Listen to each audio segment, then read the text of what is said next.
And I'm Kamal Bandukwala. Today's top stories: election week at Sheridan College is just around the corner. Prime Minister Stephen Harper says why he'll never legalize marijuana. And more Olympic memorabilia will soon be up for auction. Having a professional resume, cover letter, along with ample research about the company that you're applying to are all vital aspects of the employment process.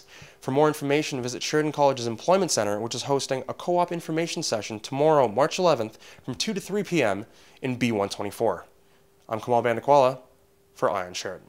Ann Coulter is a right-wing American political analyst who has many controversial views against homosexuals and minority groups. Her speech was recently canceled at the University of Ottawa due to security reasons. We spoke to Sheridan students to see what they had to say on the subject matter. We do have freedom of speech here in Canada, and of course banning her isn't going to do any good. Everyone can speak their mind. I don't think anyone should be banned because there is the right to free speech in this country, but I do think that it should be set up in a way where it's targeted towards the appropriate audience that would want to hear her. I don't think banning her would be right because I'm sure there are people who agree with her. While many students don't believe that she should have been banned from speaking at the University of Ottawa yesterday, Mike Walsh, a globalization professor, says Ann Coulter is pushing her luck when it comes to freedom of speech.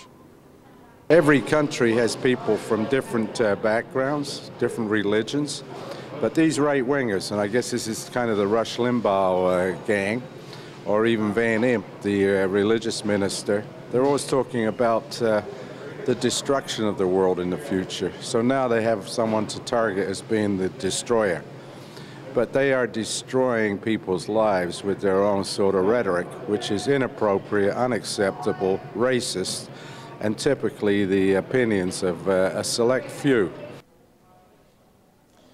Canada's freedom of speech laws ensure a right to everyone to voice their own opinion. But what it all boils down to is how far is too far. Ann Coulter is scheduled to speak again tomorrow at the University of Calgary. Reporting for Eye on Sheridan, I'm Kamal Bandukwala, Oakville. The no talking, no texting ban comes into full effect as of October 26, 2009. And whether people like it or not, if they're caught talking or texting while driving, police will start handing out fines as high as $500. I know I'm prepared. Are you? In Mississauga for Sheridan News, I'm Kamal Bandukwala. Well, the weather today is absolutely beautiful, and I certainly hope it stays this way for the remainder of the week, Krista. The guidelines follow a 2-year review of taser use in Ontario. The final report recommends their continued use in Ontario, stating that tasers are an effective, less lethal weapon for law enforcement. The report also says that the government should have standardized training for users and instructors. The review began after the death of the Polish immigrant Robert Zakenski, who was tasered in Vancouver by police in 2007. This just in, a seriously ill child who defied death last year has been taken off life support in a Toronto hospital. Baby Kaylee Vitelli made headlines after her parents, fearing she'd die of a rare genetic disease, offered the infant's heart for a transplant. A spokesperson says the family is distraught.